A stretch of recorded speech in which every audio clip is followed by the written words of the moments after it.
Fernanda, então pode começar. Tá bom. Então, eu agradeço novamente, professora Dina Sebastião, por ter aceitado participar da nossa disciplina da Rede DIP.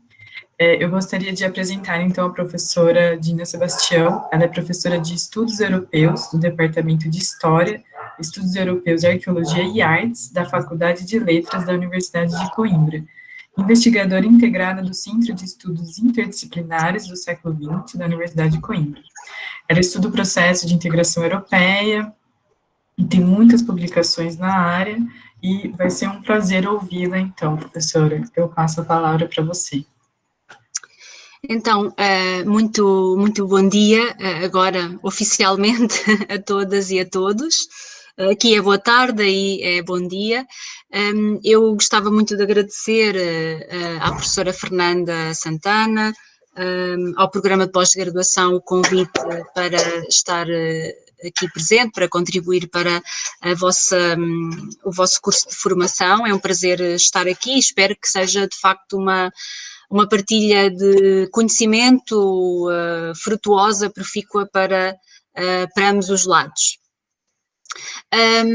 Eu vou então iniciar a partilha de ecrã e a minha comunicação, sendo que eu tive já a oportunidade de enviar à professora Fernanda 2 artigos, um capítulo de livro meu, que trata muito aquilo de que eu vou falar hoje, e um artigo científico que trata das questões mais gerais em termos da política de asilo, ou seja, mais enfocado na legislação e na perspectiva de mudança legislativa da política de asilo na União Europeia. Ambos os textos são um complemento àquilo que eu irei aqui dizer hoje, mas obviamente depois fico disponível também para quaisquer questões que tenham, sem desprimor de debate agora depois no final da minha comunicação. Bem, aquilo que eu tenho então para vos falar hoje tem como título o desafio político do asilo na União Europeia, resistências soberanas nacionais. E no fundo aquilo que eu quero convosco refletir é se nos últimos anos, tendo em conta que a União Europeia atravessou uma crise que nós designamos mais vulgarmente de crise de refugiados, se nos últimos anos esta crise desencadeou ou não mudanças legislativas na política de asilo da União Europeia, isto é, se tornou a União Europeia mais capacitada para responder ao desafio crescente que ela tem em termos da procura, em termos do aumento cada vez maior de requerimentos de asilo que são feitos aos vários Estados-membros da União Europeia. Esta crise que nós sofremos, que de alguma forma não está ainda apagada, não é? Que não está resolvida, mas que nós sofremos a partir de 2015, foi uma crise desencadeada por fatores externos à União Europeia, e normalmente estes choques políticos que a União Europeia tem sofrido ao longo da sua história, isto é desafiada por fatores exógenos, fatores externos a si própria, mas é desafiada a responder a esses desafios. O facto é que, em alguns episódios da história, esses desafios têm resultado no aumento de integração política da União Europeia. E, no fundo, aquilo que nós pretendemos aqui responder neste momento é perceber se este choque externo provocou, de facto, um aumento da integração na União Europeia. Eu tenho aqui 4 tópicos em que se vai estruturar a minha comunicação: a crise migratória 2015, o espaço de liberdade, segurança e justiça e o sistema europeu comum de asilo na União Europeia, explicar um bocadinho o que é que se trata estes 2 conceitos. As respostas da União Europeia à crise, que respostas é que a União Europeia deu a esta crise migratória de 2015, e encontrar aqui, depois de percebermos quais foram estas respostas, encontrar aqui algumas justificações para os tipos de respostas que foram dadas, que eu identifico como causas a politização do refugiado na União Europeia e os direitos humanos na União Europeia. Bem, começaria então por dizer do que é que se tratou a crise migratória de 2015. Nós vulgarmente chamamos de crise de refugiados, mas o nome mais exato é crise migratória, porque na massa de pessoas que chegam às fronteiras da União Europeia vêm diversas condições, pessoas em diversas condições. Alguns são migrantes, procuram a União Europeia apenas por razões económicas, por razões de procura de melhoria de vida, portanto pretendem emigrar para a União Europeia. Outros são refugiados, requerentes de asilo à União Europeia. Portanto, dentro deste aglomerado de pessoas que chega à União Europeia, nós classificamos-los como migrantes, no sentido em que não é possível determinar apenas quais são os refugiados. Dentro deste grupo existem pessoas com diversas condições. Por isso, nós temos aqui esta ideia de crise migratória de 2015.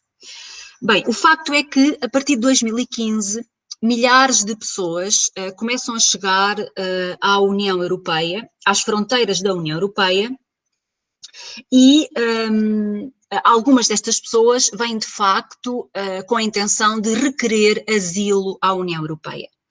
E o que se passou, porque é que nós tivemos uma crise migratória? Porque a União Europeia revelou-se incapaz, as suas instituições, os seus mecanismos políticos, revelaram-se incapazes de responder a esta procura, de responder a este fluxo enorme de pessoas que chegava às fronteiras da Europa e que atravessavam o mar e que muitos deles, infelizmente, acabaram por morrer no mar. E os que chegaram ao território da União Europeia, a União Europeia foi incapaz de responder de uma forma célere, eficaz, condizente com aquilo que é a sua lei fundamental, aquilo que são os seus direitos fundamentais, que é, um deles, nomeadamente, o respeito pela Convenção de Genebra, isto é, respondendo ao direito de asilo. E, portanto, a União Europeia foi incapaz de ser eficaz numa resposta a esta crise migratória, mas não se tratou só disso, ou seja, nós entramos numa situação de descontrolo do espaço Schengen. O espaço Schengen, que é o espaço de livre circulação de pessoas dentro do território da União Europeia, dentro dos vários Estados da União Europeia. Esta crise migratória, eu tenho aqui dados de 2016, por exemplo, os números começaram a decrescer a partir de 2017, finais de 2016 já começaram a decrescer, mas depois a partir de 2017 começaram a decrescer, mas esta crise migratória, por exemplo, em números de 2016, nós tivemos, chegados pela costa italiana e grega, mais de 300 mil pessoas que chegaram à Itália e à Grécia. A maioria destas pessoas, numa fase inicial, vinha provinda da guerra da Síria, mas nós temos também pessoas que vinham do norte de África, quer neste caso também pessoas requerentes de asilo, quer algumas destas pessoas sendo migrantes económicos. À data ao ano 2016, aqui com números de acordo com a Organização Internacional para as Migrações, à data de 2016, cerca de 5 mil pessoas desapareceram no mar. E, portanto, apesar de vários resgates feitos pelas forças europeias, por várias organizações não governamentais, mesmo assim, milhares de pessoas morreram no mar e continuaram a morrer mesmo depois de 2016. Portanto, estes são números com os quais a União Europeia nunca antes se tinha deparado, porque às fronteiras, na sua linha de fronteira externa, chegam massas de migrantes em números nunca antes vistos. Ora, como é que isto se traduz em termos de asilo ou de requerimentos de asilo? Em 2015 e 2016, e aqui de acordo com números da Agência Europeia de Apoio para o Asilo, em 2015 e 2016, os Estados-membros da União Europeia receberam cerca de 1,3 milhões de requerimentos de asilo. Se nós compararmos estes números com os números, por exemplo, de 2014, que são então anteriores a esta crise, anualmente a União Europeia recebia cerca de 600 mil requerimentos de asilo. Se compararmos ainda com os números de 1992, que foi um ano do desmantelamento da ex-Jugoslávia, foi o ano da guerra, da crise dos Balcãs, em que tivemos na Europa massas de pessoas refugiadas, quer por perseguição étnica, quer pela situação de guerra. Em 1992, por exemplo, a União Europeia recebeu 672 mil pedidos de asilo. Portanto, estes números significam praticamente duplicar dos requerimentos de asilo, que entretanto já decresceram, mas que continuam a ser desafiantes para a União Europeia. Se nós pensarmos neste 1,3 milhões de requerimentos de asilo e o compararmos com a população, o total de população da União Europeia, que são cerca de 500 milhões de habitantes, agora um pouco menos por causa da saída do Reino Unido, mas se compararmos aqui com os 400, se calhar 70 mil, entre os 450 e 500 mil refugiados, habitantes da União Europeia, nós vemos que este 1,3 milhões é irrisório, ou seja, representa no conjunto geral da população europeia, é uma percentagem mínima e, portanto, o que é que podemos concluir desde já? Que estes requerimentos de refugiados repartidos por toda a população, por todo o espaço territorial europeu, não seria um esforço incomparável para a União Europeia no seu todo. Ora, mas o que se revelou, e por isso é que nós designamos esta situação de crise para a União Europeia, o que se revelou foi que a União Europeia foi incapaz de responder com o seu sistema europeu comum de asilo, porque a União Europeia tem um sistema europeu comum de asilo, que já vamos perceber o que é. O sistema europeu, portanto, as disposições institucionais que a União Europeia tem não foram capazes de responder eficazmente a este desafio e, por outro lado, coloca-se em causa o cumprimento dos direitos humanos na União Europeia. Ora, são então, e passamos agora para o segundo ponto, depois de contextualizar um pouco os desafios desta crise, eu vou só aqui fazer um ESC, que eu espero que toda a gente espero que me esteja a ouvir, porque eu aqui no ecrã não estou a ver, não vos consigo ver, mas está toda a gente a ouvir-me, está tudo a correr bem, não está? Pronto, vejam os acentos de cabeça, ainda bem. Então, passamos para o segundo ponto, depois de enquadrada o contexto desta crise, e o segundo ponto, vamos tentar perceber então que dispositivos institucionais é que a União Europeia tem para responder aos requerimentos de asilo, para responder a uma crise de refugiados. E entramos aqui então em dois conceitos-chave que fazem parte da arquitetura institucional da União Europeia e da legislação europeia: o espaço de liberdade, segurança e justiça da União Europeia e o sistema europeu comum de asilo da União Europeia. E vamos primeiro ao espaço de liberdade, segurança e justiça da União Europeia. O que é isto de espaço de liberdade, segurança e justiça da União Europeia? Bem, no Tratado de Lisboa, que é o último tratado assinado, que foi o último passo de integração feita, e portanto quando eu falo os tratados representam sempre patamares de integração progressiva, em que os Estados-membros decidem delegar mais competências para a União Europeia ou reformular alguns dispositivos institucionais da União Europeia. O espaço de liberdade, segurança e justiça está institucionalizado no Tratado da União Europeia, no Tratado de Funcionamento da União Europeia, que são no fundo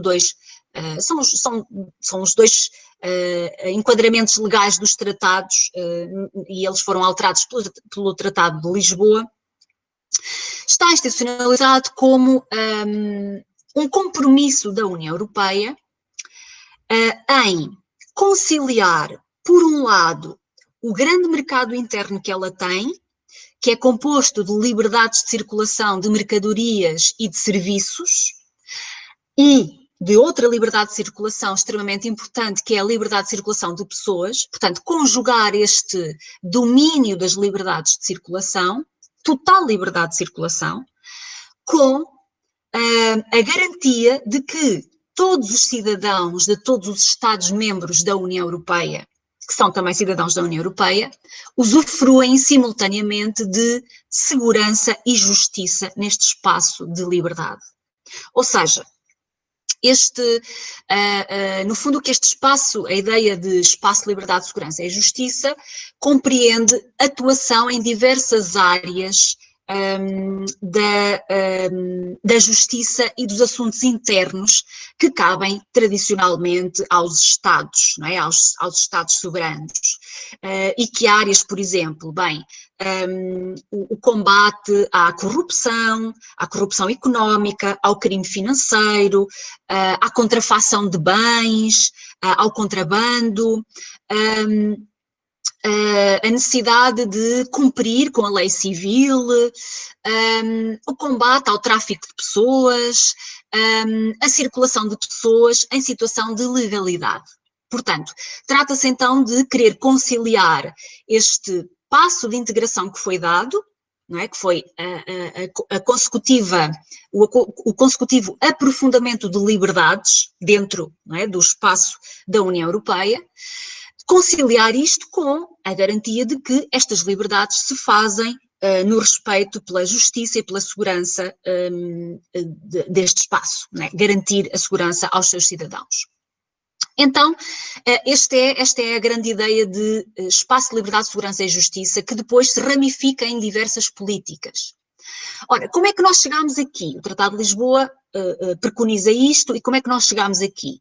Nós chegámos através de um processo faseado, de um processo gradual de transferências de soberania, um processo gradual de integração.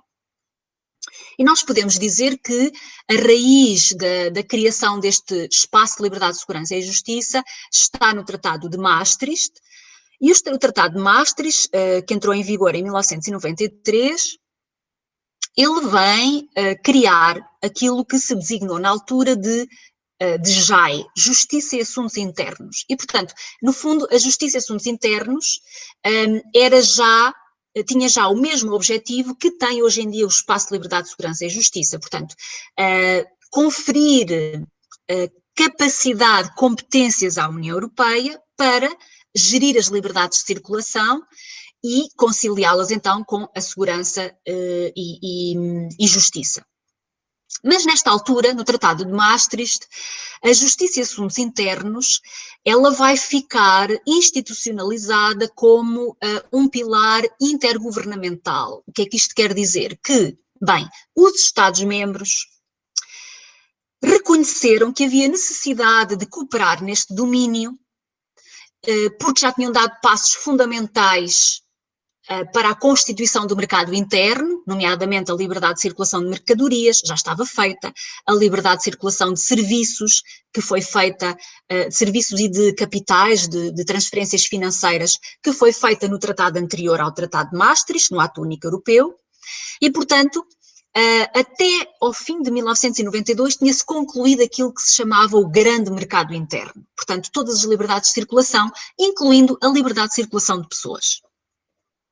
O Tratado de Maastricht vai também institucionalizar um passo importante na integração europeia, que é a cidadania europeia. E esta institucionalização, o que é que ela garante na prática? Ela garante a qualquer cidadão de um Estado-membro, que é nacional de um Estado-membro da União Europeia, ela garante a liberdade de circular e de residir em qualquer outro Estado-membro da União Europeia. Portanto, o cidadão para residir não precisa de autorização de outro Estado-membro. Portanto, esta liberdade de circular e de residir, de procurar emprego, que é então uma das dimensões da cidadania europeia, entre outras dimensões. Ora, tendo sido dados estes passos anteriores, os Estados-membros reconheceram então que era importante que estas liberdades fossem reguladas ao nível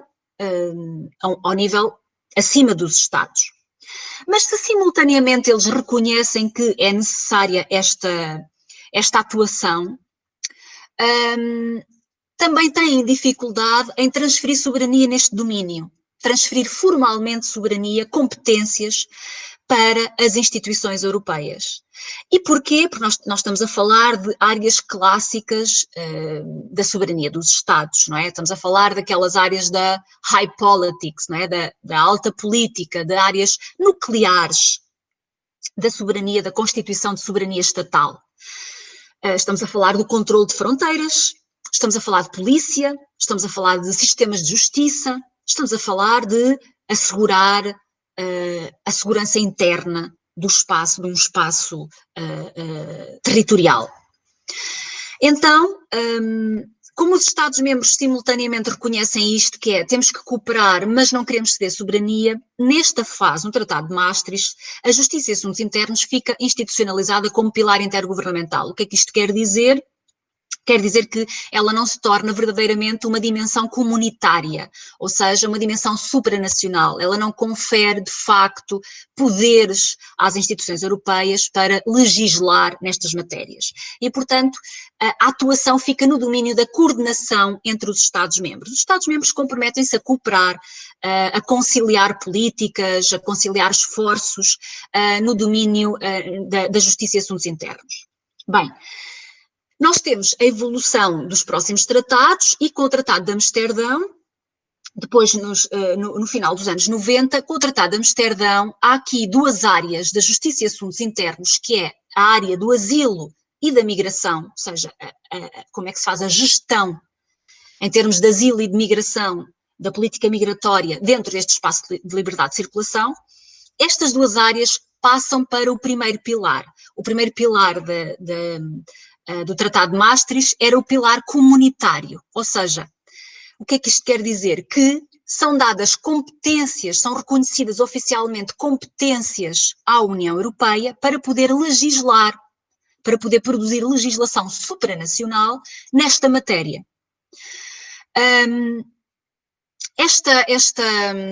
Este passo dado nesta altura tem muito a ver também com o contexto da época, ou seja, nós estávamos a viver, ou seja, ao longo dos anos 90, a União Europeia tinha vivido a queda do Muro de Berlim, as consequências, ou seja, toda a reestruturação do espaço pós-soviético e os efeitos que isto teve em termos de movimentos migratórios para o ocidente da Europa e também em termos de requerimentos de asilo. E depois, nos anos 90, houve também a própria guerra dos Balcãs, do desmantelamento então da ex-Jugoslávia, como falei há pouco. Portanto, este passo dado foi já uma necessidade de resposta ao contexto da época.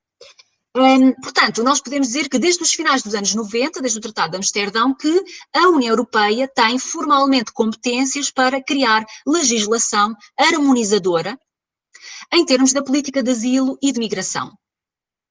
O que é também importante para nós percebermos a evolução da política de asilo na União Europeia? É a própria assinatura da Convenção de Dublin.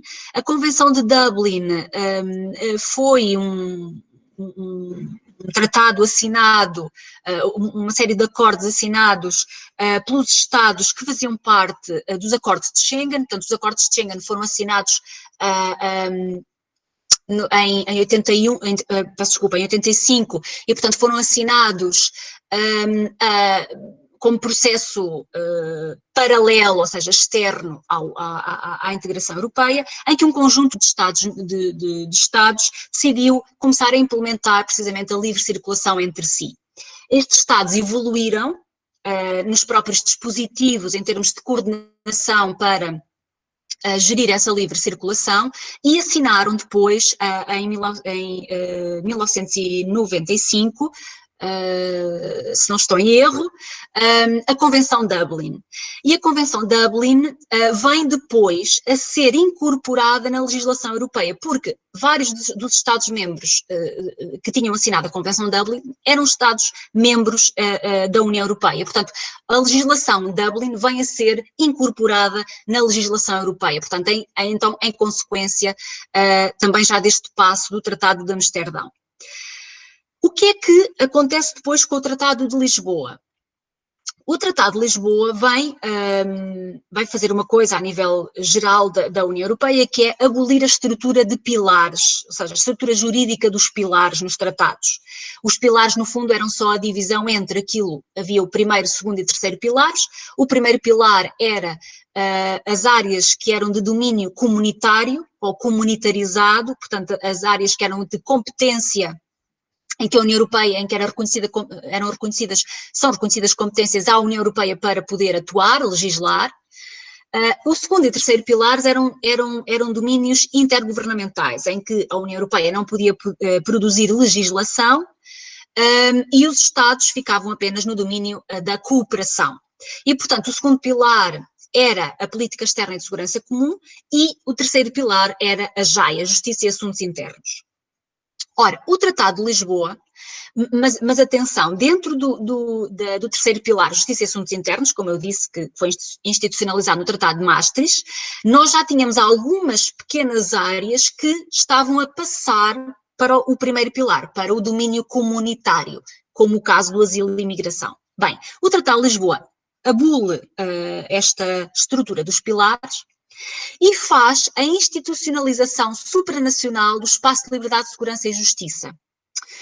E diz então que o espaço, todas as áreas políticas do espaço de liberdade, segurança e justiça, estamos a falar de política judicial, de política judiciária, de política de asilo, de política de migração, de política de fronteiras, portanto, todas as áreas passam a ser de competência partilhada. Isto é, tanto a União Europeia pode legislar, como os Estados-membros podem legislar. Portanto, o espaço de liberdade, segurança e justiça passa a ser um domínio de competências partilhadas. Há outros domínios de competências, há competências que são exclusivas da União Europeia e há competências que são exclusivas dos Estados-membros. O que significa então que o Tratado de Lisboa entrou em vigor em 2009, o que significa que quando nós sofremos esta crise de 2015, o que nós podemos até para já concluir é que a União Europeia tem capacidade institucional, tem legitimidade institucional para poder legislar no âmbito do asilo e imigração. Portanto, para poder responder a esta crise com avanço na legislação europeia. Bem, mas nós chegamos a esta fase, de 2015, e a União Europeia já tinha produzido um acervo legislativo no âmbito da política de asilo e no âmbito até de outras atuações, nomeadamente a gestão de fronteiras, que se tocam, não é, com estas questões do asilo. Bem, e o que é que a União Europeia tem produzido em termos de política de asilo? O SECA, o Sistema Europeu Comum de Asilo.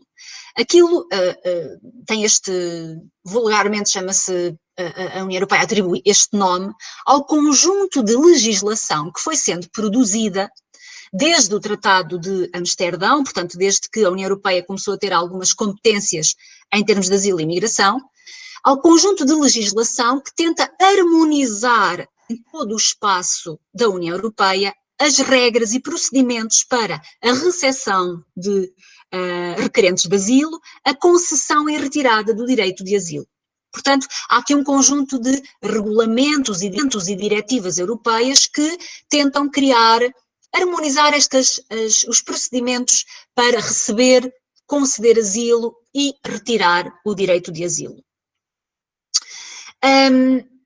Dentro do conjunto desta legislação, eu gostaria de destacar aquilo que é conhecido como o Regulamento Dublin. E o Regulamento Dublin o que estabelece é critérios para determinar qual é o Estado que deve conceder asilo a um requerente de asilo. E isto porquê? Porque imaginemos, nós estamos a falar de um espaço de livre circulação e, portanto, uma pessoa pode entrar em Portugal, por exemplo, e querer fazer o requerimento de asilo, não em Portugal, entrou em Portugal, mas quer fazer o requerimento de asilo na Alemanha, ou na França, ou noutro país qualquer. Além de que, se não for interceptado pelos serviços de fronteiras, ele pode circular livremente em todo o espaço da União Europeia, porque não há controlos de fronteiras quando se passa de um Estado-membro para o outro. Então, essa é uma das razões pelas quais havia necessidade de criar regras comuns para avaliar os pedidos de asilo e conceder pedidos de asilo. Por um lado, o que se pretendia era que se dissuadisse os migrantes de fazer aquilo que designamos o asilo shopping, ou seja, de fazer vários pedidos de asilo em vários Estados-membros, portanto, de replicar uma série de pedidos de asilo para ter maior expectativa, não é? Para ter maior probabilidade de conseguir ter aprovação de asilo. Portanto, por um lado, o que se pretende é evitar que se multipliquem pedidos de asilo nos Estados-membros da União Europeia.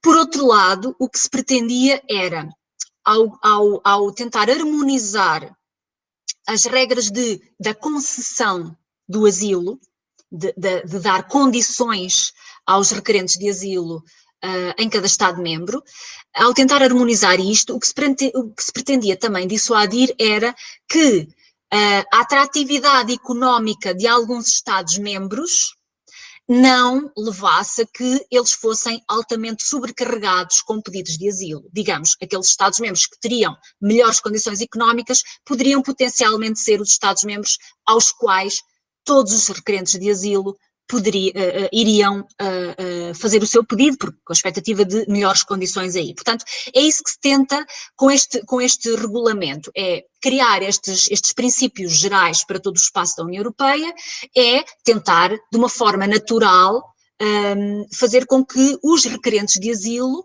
peçam asilo de uma forma distribuída por todo o espaço da União Europeia. Então, o regulamento Dublin, ele estabelece um princípio geral, ele depois tem vários outros critérios que são exceção a este princípio geral, mas o princípio base geral é que o estado de entrada do requerente é o estado que deve avaliar e conceder o asilo caso o requerente não se insira em nenhum dos modelos de exceção. Por exemplo, imaginemos que o requerente entra em Portugal, entrou nas fronteiras portuguesas, apresenta-se como requerente de asilo, são as autoridades portuguesas que têm que avaliar o pedido de asilo e, no caso deste requerente se enquadrar juridicamente no direito de asilo, então são as autoridades portuguesas que têm que conceder este pedido de asilo. Têm que conceder o asilo. Este princípio geral tem algumas exceções, por exemplo, no caso do requerente de asilo já ter família noutro Estado-membro. Há ainda mais algumas exceções que eu não tenho todas presentes de memória, mas este é o princípio geral. E o que é o princípio geral que tem vigorado desde que o regulamento foi aprovado nos inícios de 2000. E, portanto, é o princípio, é a legislação que estava em vigor para a crise de refugiados desde 2015. Além desta legislação, o que é que nós temos também na União Europeia? Ou seja, o que é que a União Europeia foi criando também para responder ao asilo? Bem, foi criando algumas agências e bases de dados que o que fazem é ajudar num processo de coordenação entre os Estados-membros para a resposta em processos administrativos de controle de fronteiras aos requerimentos de asilo. E, nomeadamente, uma das mais conhecidas, da agência mais conhecida é a Frontex, que é uma espécie de guarda de fronteiras da União Europeia, mas o que faz, na verdade, é coordenar, é uma agência de coordenação entre os vários serviços nacionais de fronteira. E porquê é que há aqui esta necessidade de coordenação? Bem, em primeiro lugar, porque existem um conjunto de Estados-membros, em primeiro lugar, todos os Estados-membros são fronteira externa da União Europeia, ou seja, quando a entrada se dá por via aérea, não é? Todos os Estados-membros são fronteira externa da União Europeia. Portanto, tem um duplo dever, que é zelar pela segurança do seu espaço nacional, mas zelar também pela segurança de todo o espaço da União Europeia. E depois há outro conjunto de Estados-membros, que são aqueles que têm fronteira terrestre ou marítima externa da União Europeia, que aqui neste caso eles têm este dever acrescido, porque por condição geográfica são estados de fronteira externa. Ora, esta agência, a Frontex, o que ela pretende fazer é então coordenar os vários serviços de fronteiras nacionais e estes serviços de fronteiras entreajudam-se em casos de necessidade, em caso de um Estado-membro estar com um problema de gestão de fronteira, trocam informações para gerir os fluxos na União Europeia. Existe também aquilo que é, aqui está a sigla em inglês, que é EASO, European Asylum Support Office, que é o Gabinete Europeu para o Apoio em Matéria de Asilo, que é, no fundo, um gabinete que faz também a coordenação entre os serviços administrativos dos Estados-membros para a gestão do asilo. E, portanto, trocam informações, podem enviar oficiais e pessoas para entreajuda e trabalhar entre diferentes Estados-membros.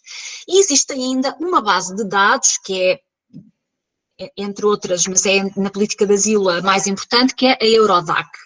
E a Eurodac é uma base de registro de todos os refugiados, todos os requerentes de asilo que entram na União Europeia e que são processados pelos serviços de fronteira nacionais dos Estados-membros. Portanto, esta base de dados é feita para depois trocar informações entre todos os serviços de fronteira dos Estados-membros da União Europeia.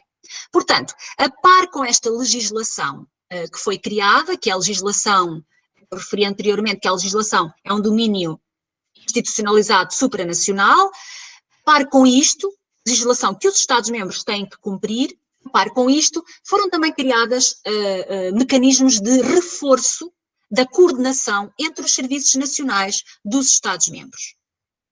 Ora, além disto, a União Europeia, porque é importante também para a questão do asilo, a União Europeia, apesar dos seus Estados-membros serem eles próprios cumpridores do Estado de Direito, coisa que atualmente é um pouco discutível relativamente a alguns Estados-membros, mas vamos partir do princípio de que estas são as bases fundamentais dos Estados-membros e da própria União Europeia.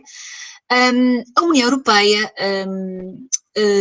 quando as comunidades europeias foram criadas, apesar de todos os Estados-membros serem signatários também da Convenção Europeia para os Direitos Humanos, a própria União Europeia considerou que era necessário, no domínio da sua ação, ela própria ficar vinculada ao cumprimento dos direitos fundamentais do homem.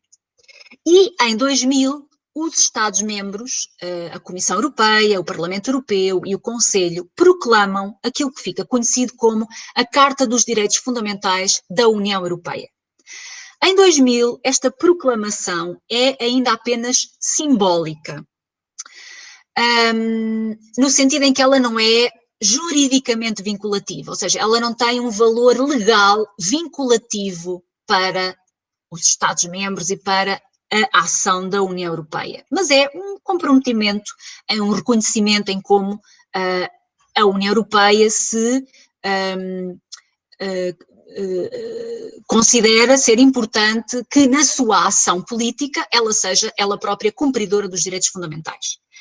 Ora, esta Carta Europeia, esta Carta dos Direitos Fundamentais da União Europeia, ela vem tornar-se juridicamente vinculativa com o Tratado de Lisboa. Portanto, o último tratado faz um avanço neste domínio, faz um avanço de integração neste domínio e torna a Carta juridicamente vinculativa. O que é que isto quer dizer? Quer dizer que naquilo que decorre da ação das instituições europeias, ação indireta ou indireta, isto é, ou ação legislativa, a nível de atividades, de processos das instituições europeias, ou então indireta, aquela que decorre da ação que os Estados-membros tomam em consequência de mandato da União Europeia, essa ação direta ou indireta da União Europeia, ela tem que ficar vinculada ao cumprimento dos direitos fundamentais da União Europeia. Portanto, ela não pode violar os direitos fundamentais, a Carta dos Direitos Fundamentais da União Europeia. E ela torna-se juridicamente vinculativa, querendo dizer que qualquer Estado ou organização ou cidadão pode recorrer ao Tribunal de Justiça da União Europeia porque ele passa a ser competente por zelar pelo cumprimento desta Carta dos Direitos Fundamentais da União Europeia. Ora, e eu gostava então de realçar aquilo que a Carta sublinha em termos de direito de asilo. E no seu artigo 18, a Carta diz: é garantido o direito de asilo no quadro da Convenção de Genebra, relativa ao Estatuto dos Refugiados e nos termos dos Tratados da União Europeia e Tratados sobre o Funcionamento da União Europeia. Portanto, são os tratados que depois dizem como é que funciona a lei do asilo.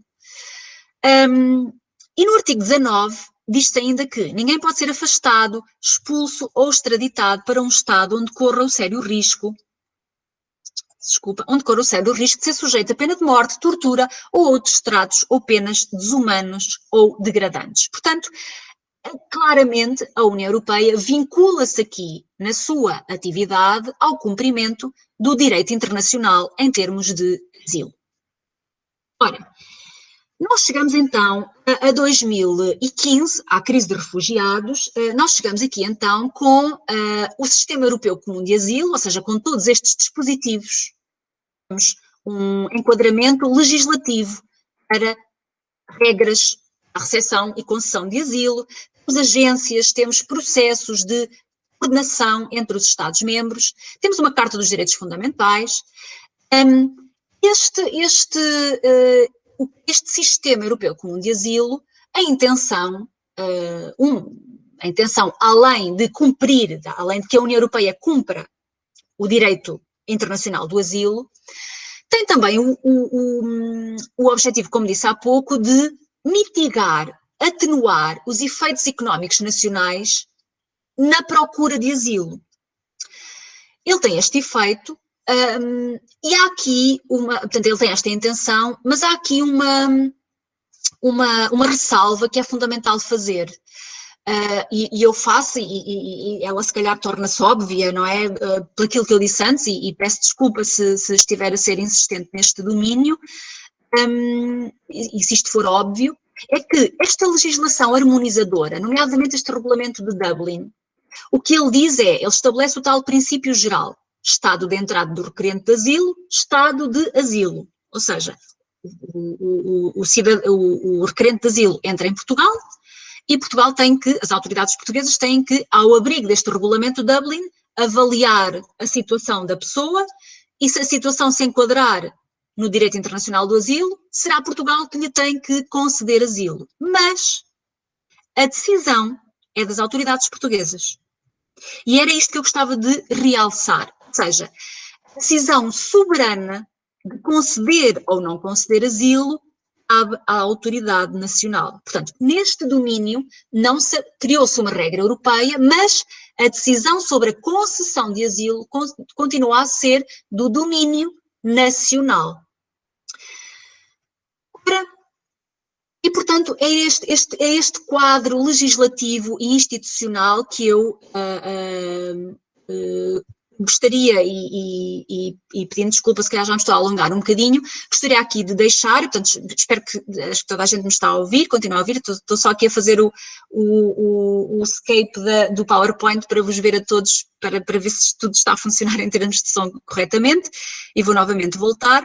E, portanto, nós, e agora acho que vamos também já andar de uma forma mais rápida, com este enquadramento um pouco mais exaustivo, e chegamos então aqui, com este dispositivo institucional, à crise de refugiados de 2015.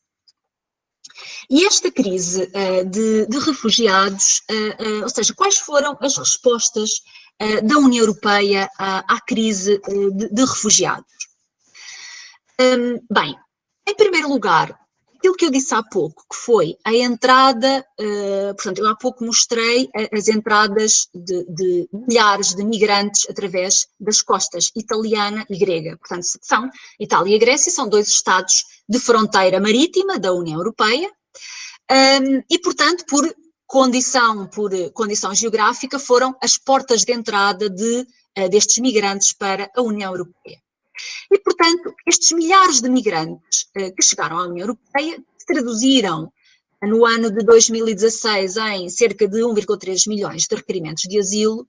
O que aconteceu foi que as autoridades italianas e gregas, que de repente tiveram de acolher milhares de pessoas, não conseguiram responder de uma forma imediata, eficaz, pronta, a este fluxo enorme de pessoas. E o que é que se gerou? Portanto, nem as autoridades italianas nem gregas, nem a União Europeia estava preparada para isto, ou seja, foi completamente surpreendida por estes movimentos em massa para as suas fronteiras. Ora, e o que é que se gerou em virtude desta incapacidade de uma resposta imediata? Foi que estes migrantes começaram a fazer movimentos secundários pela União Europeia e pelo espaço Schengen. E, portanto, geraram-se imediatamente rotas secundárias no espaço Schengen, portanto, no espaço de livre circulação da União Europeia. E estas rotas secundárias vão então caminhar para norte da União Europeia. E os requerentes de asilo vão se concentrar em países economicamente mais atrativos, como são o caso da Alemanha, como são o caso da Áustria, como são o caso da Suécia ou da Dinamarca, ou mesmo da França, apesar de alguns deles serem interceptados logo na Itália e na Grécia e daí ser processado o seu registro e o seu processo de requerimento de asilo. Mas, como numa fase inicial as autoridades italianas e gregas não conseguiram dar esta resposta e a União Europeia não tinha também ainda montado um dispositivo para receber estas pessoas, não conseguiram dar essa resposta, portanto geraram-se estes movimentos migratórios, estas rotas secundárias pelo espaço Schengen. O que significa que houve um descontrole do espaço Schengen. De repente geraram-se rotas de migrantes por todo o espaço, acampamentos em algumas cidades europeias, o que trouxe alguma preocupação, mesmo em termos de segurança, do controle destas pessoas. Ora, eu disse há pouco que em 2016 a União Europeia tinha recebido cerca de 1,3 milhões de requerimentos de asilo. Só que o problema é que estes requerimentos foram muito desproporcionados. De todos estes requerimentos, só a Alemanha recebeu em 2016, 700 mil requerimentos de asilo.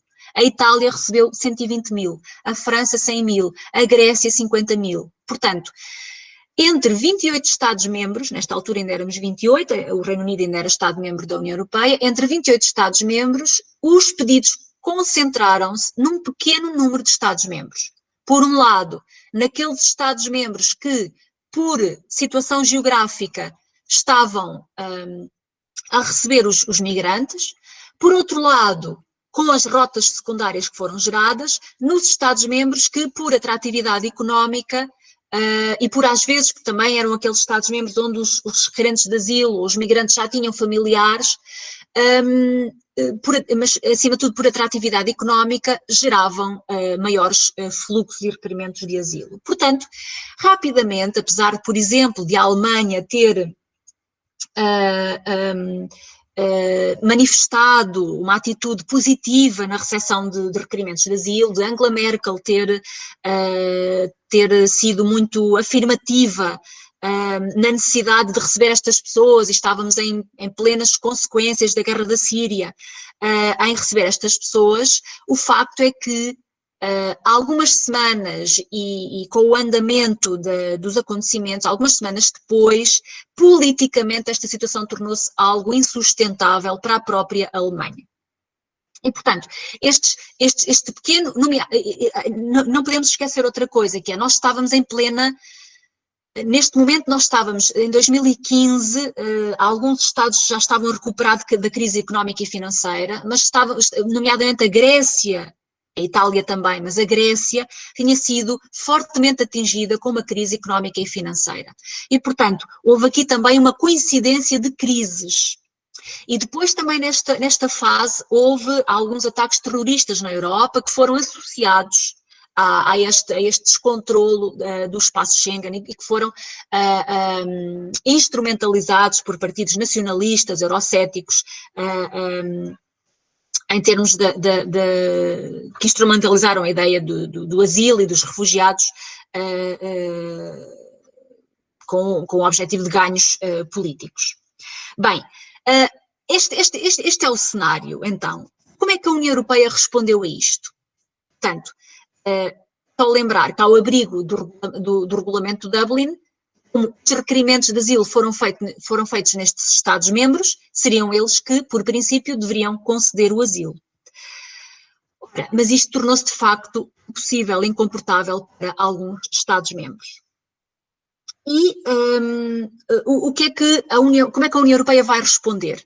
Nomeadamente a Comissão Europeia. O Tratado de Funcionamento da União Europeia, o Tratado de Lisboa, mais recente, dentro do domínio de asilo, prevê que, em situações de emergência, a Comissão Europeia possa ativar um plano de resposta à emergência a requerimentos de asilo, um plano esse que tem que depois ser aprovado pelo Conselho Europeu, portanto, pelos Estados-membros. Ora, e foi utilizando este mecanismo institucional que foi a primeira resposta que a União Europeia tentou dar. E a Comissão Europeia, em 2015, lança 2 planos de recolocação de refugiados.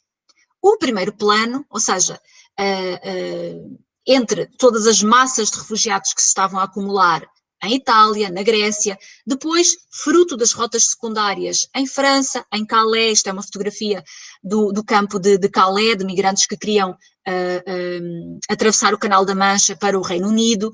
Portanto, há não só um descontrole do espaço Schengen, como uma degradação das condições em que estas pessoas estão.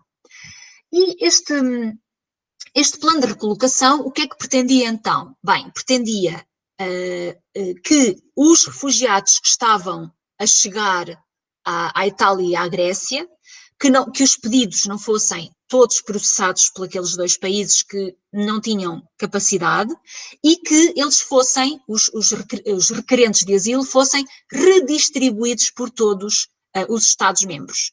Então, a Comissão Europeia fez esta proposta de um plano de recolocação de 40 mil refugiados, de 40 mil, requerentes de asilo. Este plano foi apresentado na primavera de 2015 e foi aprovado. E, portanto, a recolocação foi feita consoante uma proporção da população dos Estados-membros, de cada Estado-membro, consoante a população, recebiam uma proporção de requerentes de asilo.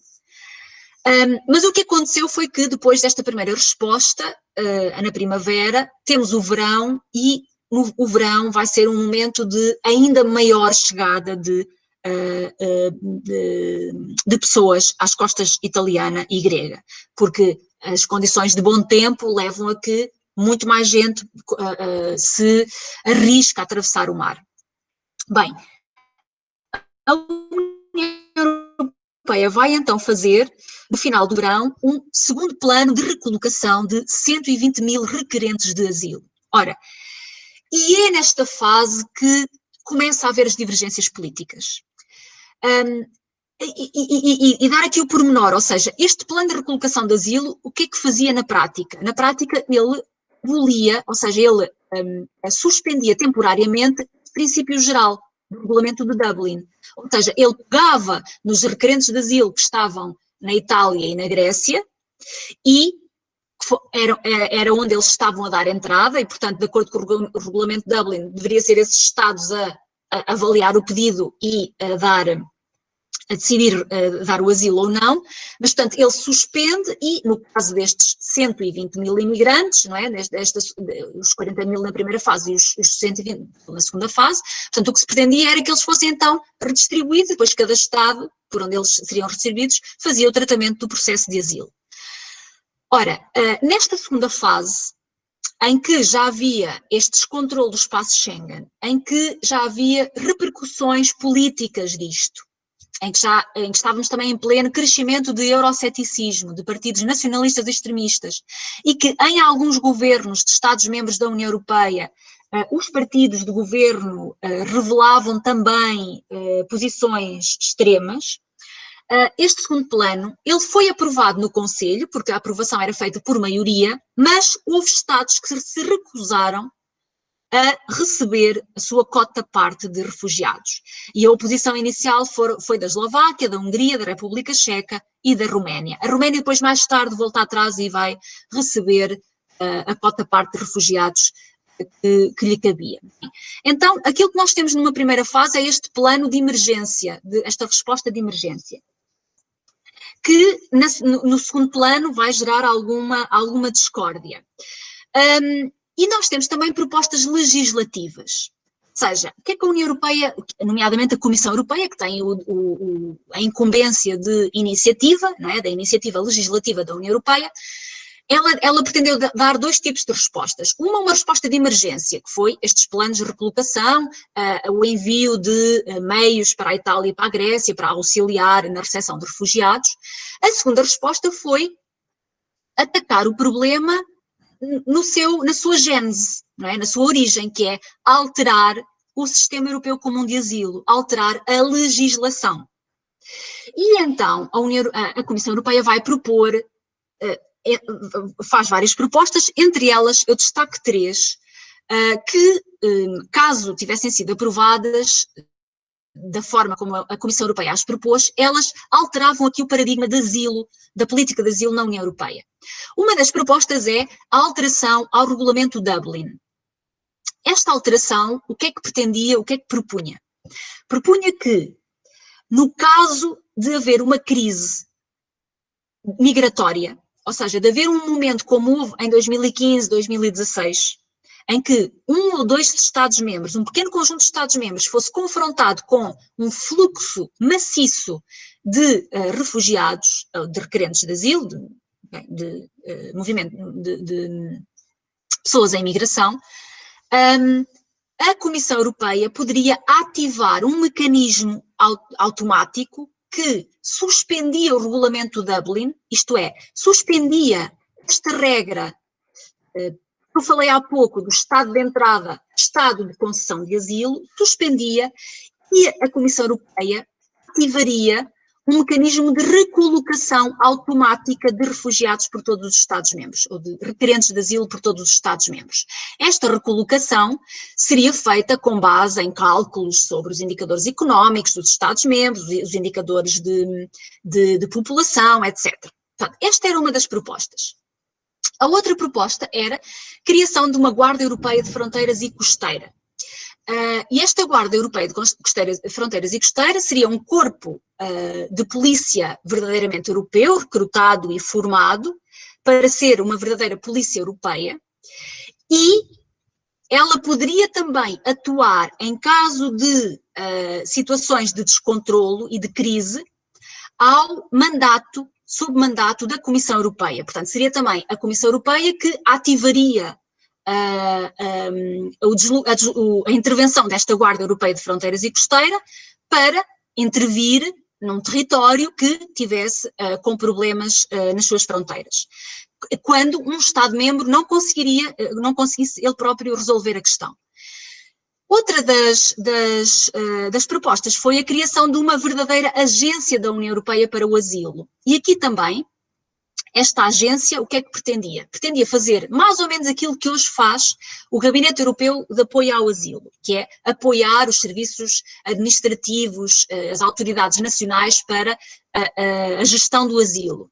Mas esta agência teria um corpo próprio de funcionários e ele seria também automaticamente ativado e dirigido a um Estado-membro ou a vários Estados-membros que estivessem em situação de necessidade e estivessem a ser confrontados com problemas migratórios. Ora, estas três propostas de legislação, o que é que fariam? Fariam aqui a mudança de paradigma, ou seja, elas tentavam supranacionalizar a resposta da União Europeia a uma situação de crise.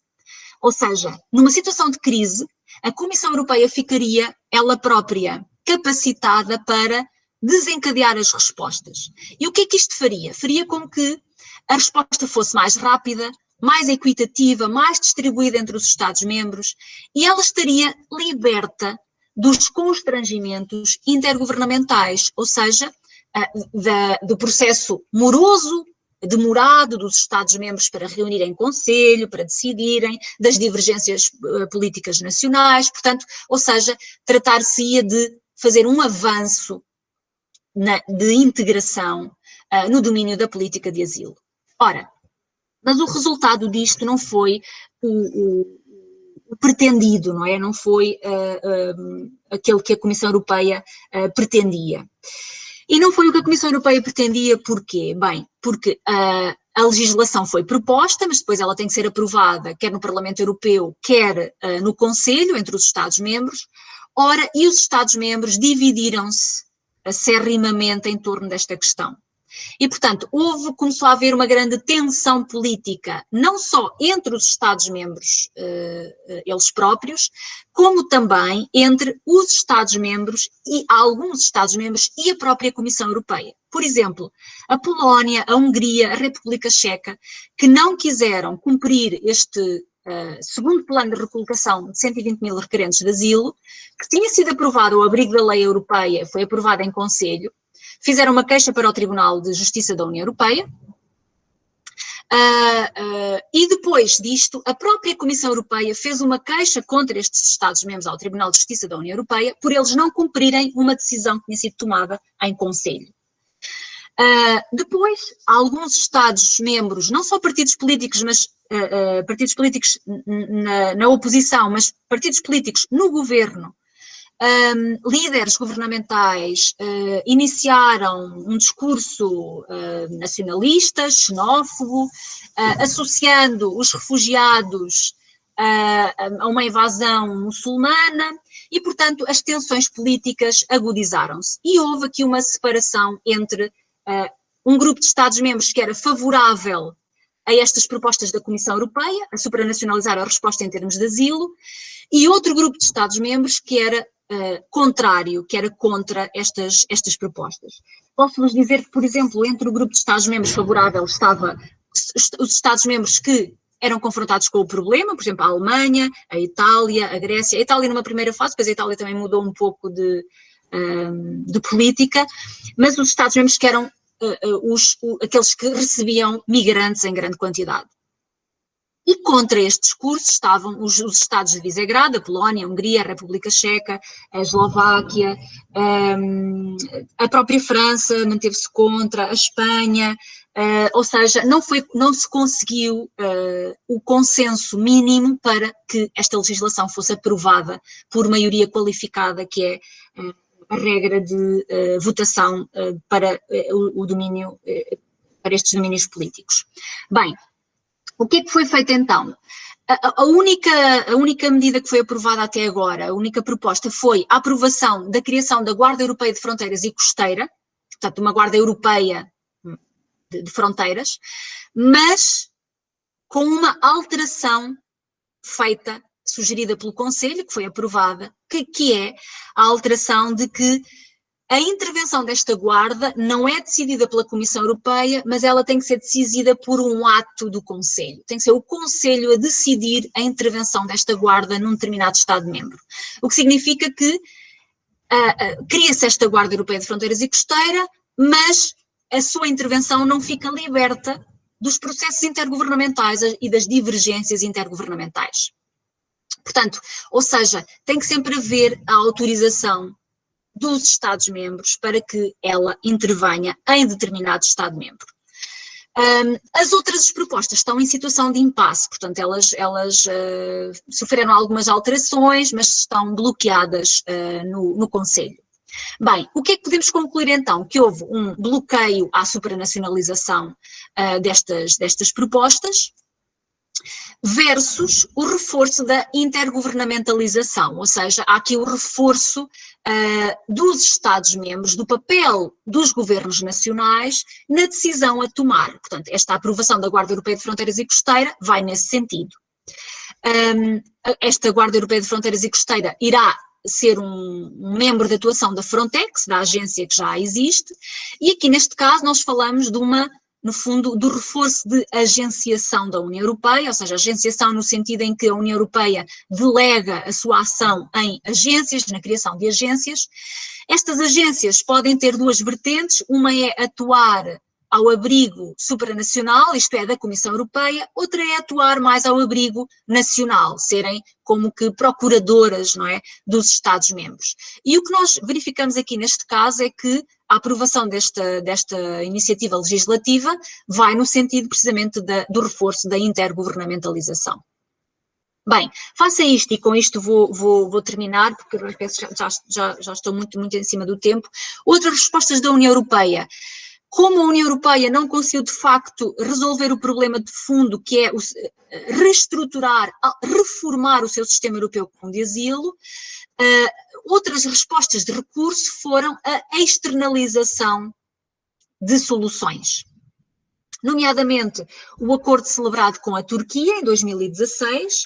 Este acordo foi celebrado por iniciativa da Alemanha e veio na sequência da pressão que a chanceler Angela Merkel, alemã, estava a sentir da extrema-direita no seu país, ou seja, ela que foi uma grande apoiante e liderou as respostas aos requerimentos de asilo em 2015, viu no seu país crescer a sua impopularidade. E o partido de extrema-direita, a Alternativa para a Alemanha, cresceu bastante em detrimento do partido de Angela Merkel, cresceu nas sondagens. E Angela Merkel toma esta iniciativa e a União Europeia assina um acordo com a Turquia. Este acordo, o que é que pretendia? Pretendia desviar o fluxo de migrantes que entravam na Grécia e que entravam passando por território turco ou por águas turcas.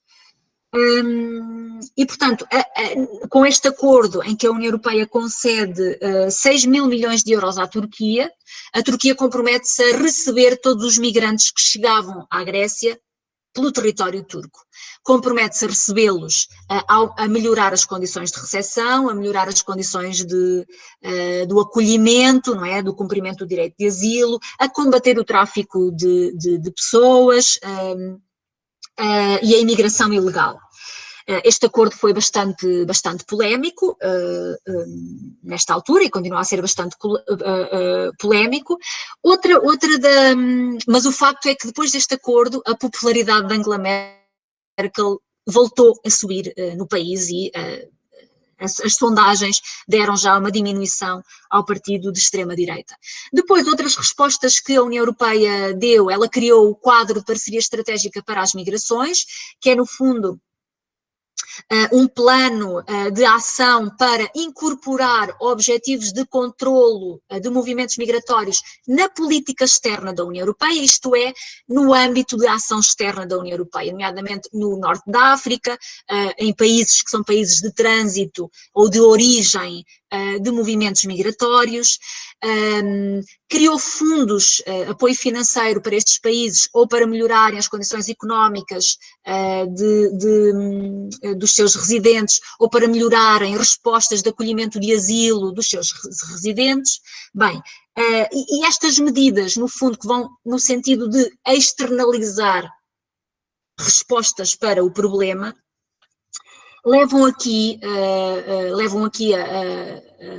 os estudos académicos a falar numa ideia de securitização da resposta ao problema migratório da União Europeia, ou seja, a União Europeia está, o conjunto de respostas que ela foi capaz de tomar, elas estão muito mais ligadas com uma preocupação securitária do seu espaço, do que com uma preocupação de cumprimento dos direitos humanos, e nomeadamente da Carta dos Direitos Fundamentais da União Europeia.